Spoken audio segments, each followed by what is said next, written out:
नमस्कार, मी मनाली. न्यूज 18 लोकमतमध्ये आपलं स्वागत. दुपारचे 12 वाजलेले आहेत. आत्ताच्या या क्षणाच्या सगळ्या महत्त्वाच्या घडामोडी आपण या बुलेटिनमध्ये पाहणार आहोत.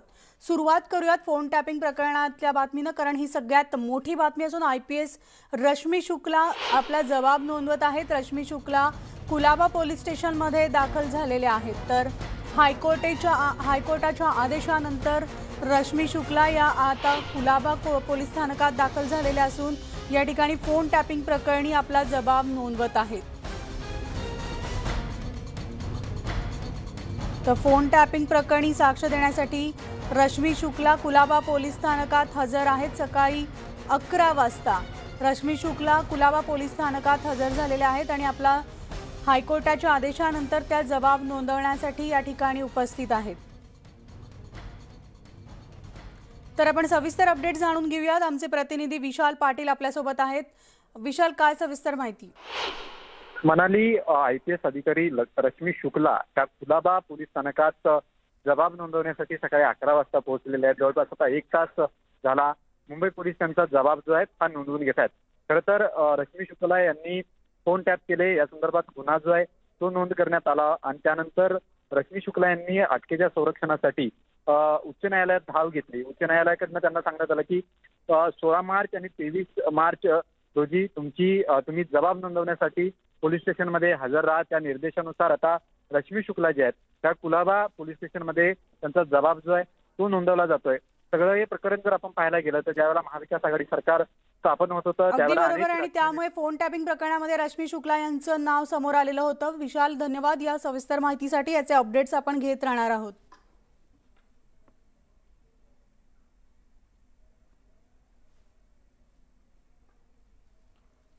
आणि आता आणखी एक मोठी बातमी, ती म्हणजे नारायण राणे आणि नितेश राणेंना जामीन मंजूर झाल्याचं कळतंय. दोघांनाही अटकपूर्व जामीन मंजूर झाल्याची माहिती समोर येतेय. नारायण राणे आणि नितेश राणे यांच्यावर आज सुनावणी होत होती, तर त्यांना आता अटकपूर्व जामीन जो आहे तो मंजूर झाल्याची माहिती समोर येतेय. आत्ताची सगळ्यात मोठी बातमी मिळते ती म्हणजे केंद्रीय मंत्री नारायण राणे आणि आमदार नितेश राणे यांच्या अटकपूर्व जामीन अर्जावर आज निर्णय घेतला जाणार होता. दिशा सालियनबद्दल प्रकरणी आरोप केले होते, त्या प्रकरणी आज दिंडोशी न्यायालयातली सुनावणी जी आहे ती पूर्ण झालेली असून त्यांना अटकपूर्व जामीन मंजूर झाल्याचं कळतंय. केंद्रीय मंत्री नारायण राणे आणि आमदार नितेश राणे यांना दिशा सालियन आरोप प्रकरणामध्ये आज जी सुनावणी झाली त्या सुनावणीमध्ये नारायण राणे आणि नितेश राणे यांना अटकपूर्व जामीन मंजूर झाल्याची माहिती मिळतेय. तर याविषयी आपण सविस्तर बोलणार आहोत. आमचे प्रतिनिधी अजित मांढरे आपल्यासोबत आहेत. अजित, आपण पाहतोय राणे पिता पुत्रांना अटकपूर्व जामीन मंजूर झाल्याचं कळतंय, काय सविस्तर अपडेट्स? म्हणाली, दिंडोशी सत्र न्यायालयाने हा अटकपूर्व जामीन अर्ज केंद्रीय मंत्री नारायण राणे आणि भाजप आमदार नितेश राणे या दोघांना मंजूर केलेला आहे. मालवणी पोलिसांनी गुन्हा दाखल केला होता दिशा सालियन हिची आई वसंती सालियन हिच्या तक्रारीवरती. ज्या पद्धतीनं दिशा सालियन हिच्या संबंधामध्ये जाहीररित्या पत्रकार परिषदेमध्ये वक्तव्य केले होती, यामुळे आमची नाहक बदनामी होते, लोक आम्हाला नाही ते प्रश्न विचारतात, त्यामुळे आमचं जगणं मुश्किल झालेलं आहे, अशा पद्धतीनं तक्रार होती, ही तक्रार नोंदवली होती. या तक्रारीमध्ये साधारणपणे 9 तास दोघांची म्हणजे केंद्रीय मंत्री नारायण राणे आणि भाजप आमदार नितेश राणे या दोघांची चौकशी झाली होती. या सगळ्या पार्श्वभूमीवर त्यांनी अटकपूर्व जामिनाचा अर्ज केला होता. जामीन अर्ज जो आहे तो न्यायालयाने मंजूर केलेला आहे. पण हा जामीन अर्ज मंजूर करताना न्यायालयाने अटी आणि शर्ती या दोघांवरती त्यांना त्याच्या अटी आणि शर्ती दिलेल्या आहेत. म्हणजेच मुंबई सोडून बाहेर जाताना तपास अधिकाऱ्यांना माहिती द्यावी, त्याच पद्धतीनं तपास अधिकाऱ्यांनी त्यांना जेव्हा पाहिजे त्यावेळेस यांना चौकशी करता बोलू शकतात. याचबरोबरीनं काही अशा संदर्भातली माहिती असेल तर ती पोलिसांना द्यावी. आणि विशेष म्हणजे या प्रकरणी कुठेही वाच्यता करू नये. म्हणजे दिशा सालियन या प्रकरणामध्ये ज्या पद्धतीनं पिता पुत्र राणे पिता पुत्र जे वक्तव्य करत होते ती वक्तव्य त्या पद्धतीने करू नये जोपर्यंत प्रकरण न्यायप्रविष्ट आहे. या सगळ्या अटी आणि शर्ती ज्या आहेत या अटी शर्तीच्या आधारे दोघांनाही अटकपूर्व जामीन अर्ज जो आहे तो दिंडोशी सत्र न्यायालयाने मंजूर केलेला आहे. अगदी बरोबर. दिशा सालेन प्रकरणामधील वक्तव्यावरून नारायण राणे आणि नितेश राणे यांना अटकपूर्व जामीन मंजूर झालेला आहे. अजित, जसं आता तुम्ही सांगितलं की कोर्टानं काही अटी-शर्ती ठेवलेल्या आहेत, या अटी-शर्ती केंद्रीय मंत्री नारायण राणे यांना सुद्धा लागू आहेत का? दोघांना ती शर्ती ज्या आहेत त्या लागू आहेत, कारण का दोघांनाही या प्रकरणामध्ये समन्स केले होते, आरोपी बनवण्यात आलं होतं आणि त्याचबरोबरीनं या प्रकरणामध्ये दोघांनाही न्यायालयाने या अटी शर्ती लावलेल्या आहेत. मग सांगितल्याप्रमाणे की मुंबई सोडण्याआधी किंवा कुठे बाहेर जायचं असेल तर तपासाला त्या ठिकाणी सहकार्य करणं गरजेचं आहे. यामुळे कुठे बाहेर जायचं असेल तर त्याची माहिती पोलिसांना द्यावी, मालवणी पोलिसांना द्यावी, तपास अधिकाऱ्यांना द्यावी आणि कुठेही या बाबतीमध्ये वक्तव्य करू नये, अशा पद्धतीच्या अटी शर्ती आहेत. त्यामुळे या सगळ्या अटी शर्ती मान्य केल्यानंतर न्यायालयाने त्यांना अटकपूर्व जामीन अर्ज मंजूर केलेला आहे.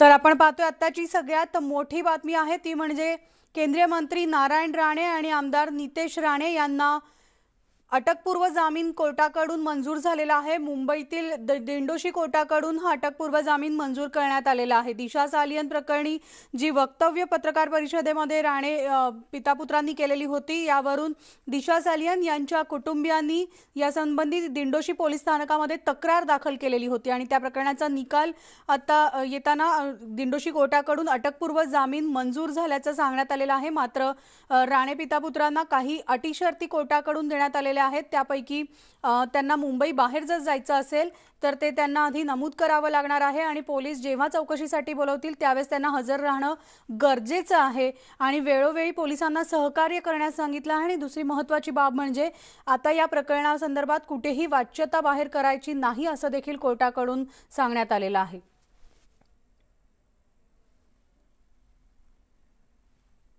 तर आमचे प्रतिनिधी अजित मांढरे आपल्याला यासंबंधी सविस्तर अपडेट्स देत होते. आपण पाहतोय दिशा सालेन प्रकरणी राणे पितापुत्रांना दिलासा मिळालेला आहे.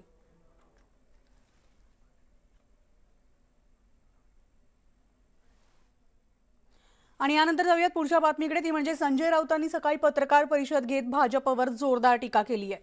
भाजप नेत्यांनी चौकशी सामोरं जावं, उगाच रडून नौटंकी करू नये असा टोला शिवसेना नेते संजय राऊत यांनी लगावलाय. तर त्याला प्रत्युत्तर देताना अनेक मंत्र्यांचे भ्रष्टाचार समोर आणलेले असून आणखी 10 मंत्र्यांना राजीनामा द्यावा लागेल असंही म्हटलंय.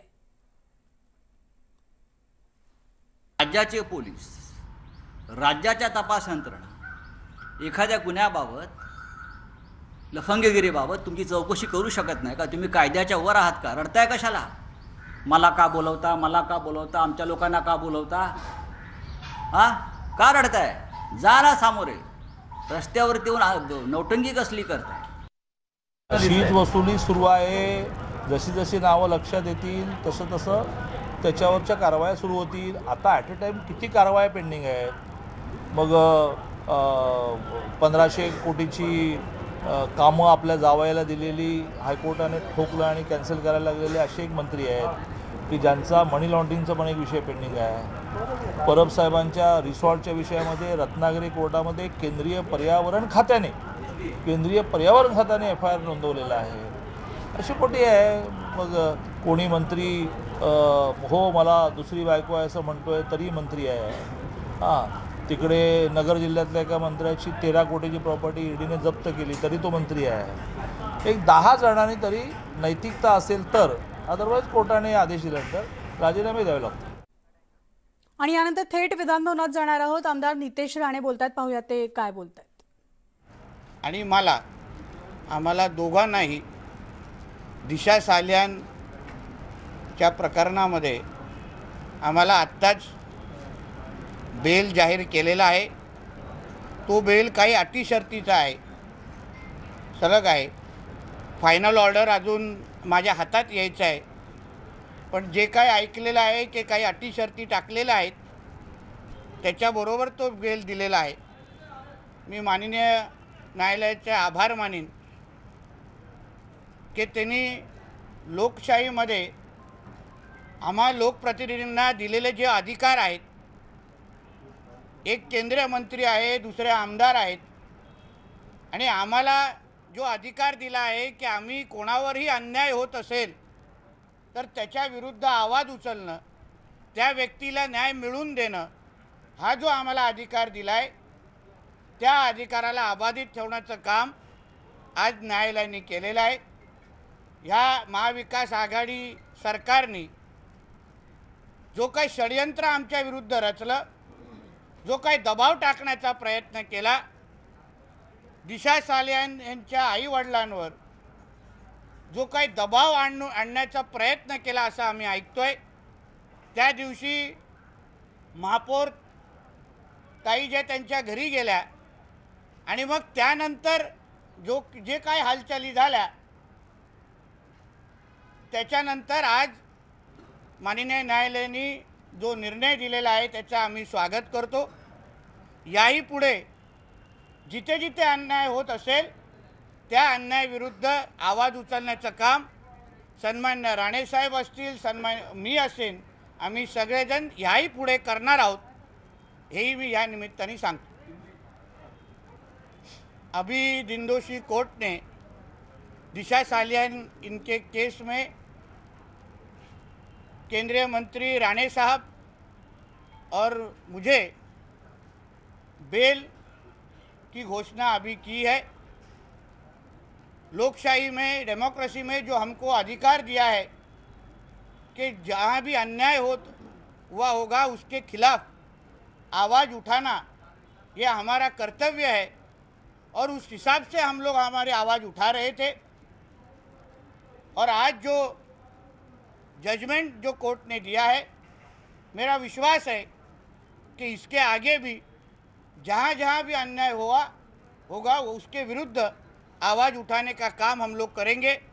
ये महाविकास आघाड़ी सरकार ने जो कुछ एक कॉन्स्पिरेसी रच के हमारे पर जो दबाव डालने की कोशिश की, उसको कोर्ट ने उसके खिलाफ ऑर्डर दिया है और इसके आगे भी दिशा सालियान को न्याय देने के लिए जो जो करने की ज़रूरत है वो सारी चीज़ें हम आगे भी करने वाले हैं. क्या दबाव बनाने की कोशिश क्या दबाव ज्या पद्धतीने गुन्हा दाखल करण्यात आला होता, 9 तास चौकशी जवळपास चालली होती आणि त्यानंतर आता कोर्टाकडून दिलासा, एकंदरीत प्रवीण दरेकर असतील किंवा हे गुन्हे दाखल होत आहेत, अजून थांबलेलं नाहीये, याला कसं बघताय? जसं काल पण सन्मान्य देवेंद्रजींनी वारंवार सभागृहामध्ये सांगतायत, आता आलेले जे काही CP आहेत पांडेजी, त्यांना एक यादी दिलेली आहे आणि यादीप्रमाणे त्यांना टिकमार्क करायचं आहे की बाबा 4 महिने आहेत त्याप्रमाणे हे लोक जेलमध्ये आणि या लोकांच्या विरुद्ध FIR झालं पाहिजे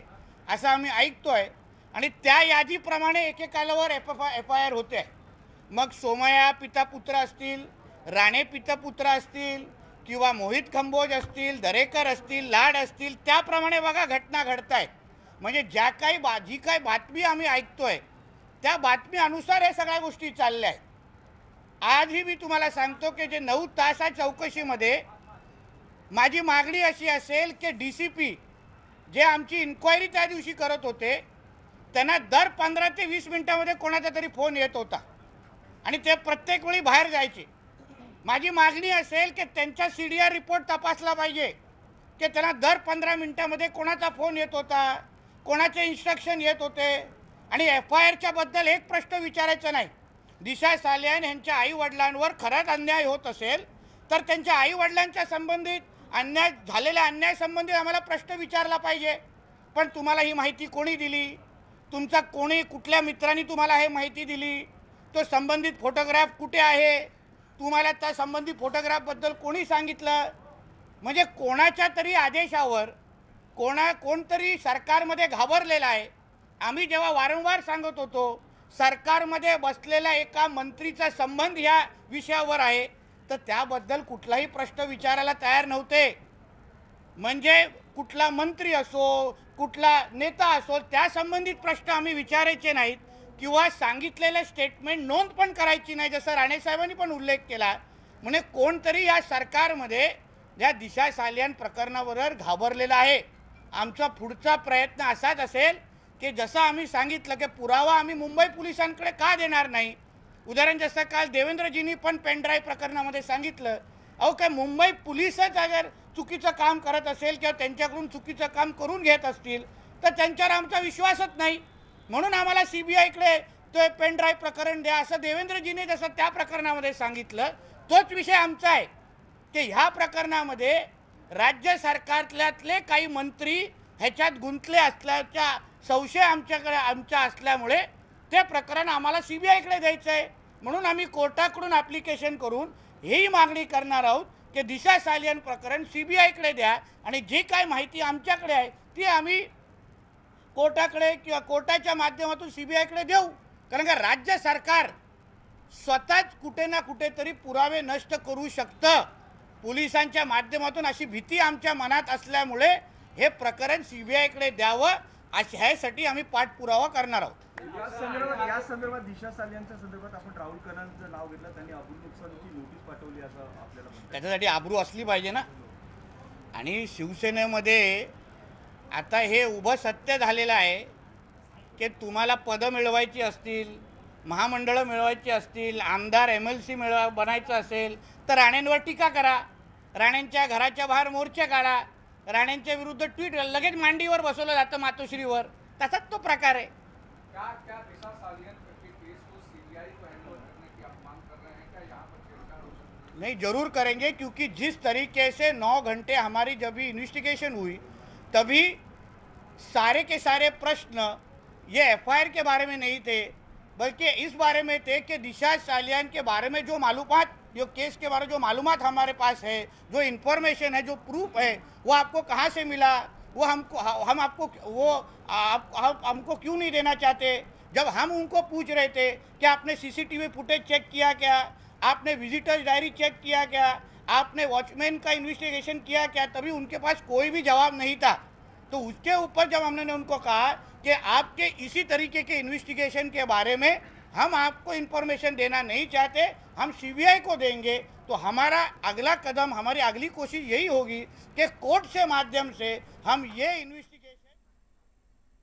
तर आपण पाहतोय दिंडोशी न्यायालयातनं जो आता अटकपूर्व जामीन राणे पिता पुत्रांना मिळालेला आहे, या जामिनानंतर नितेश राणे, आमदार नितेश राणे हे प्रसारमाध्यमांशी बोलत होते. सविस्तर अपडेट्स आपण पाहणार आहोत. मात्र एक छोटासा ब्रेक घेऊन लगेचच परततोय. पाहत राहा न्यूज 18 लोकमत.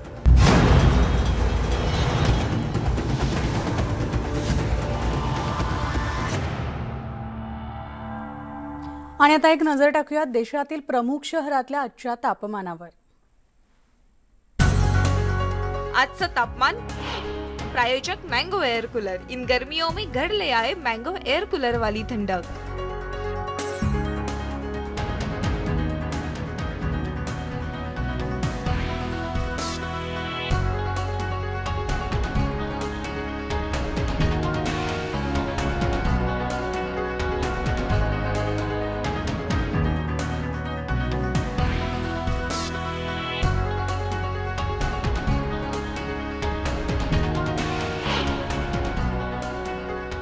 आणि यानंतर बुलेटिनमध्ये आता वेळ झाली आज इथेच थांबण्याची. ताज्या बातम्यांसाठी तुम्ही पाहत राहा न्यूज 18 लोकमत. त्यासोबतच आमचं फेसबुक, ट्विटर आणि यूट्यूबला सुद्धा फॉलो करायला विसरू नका.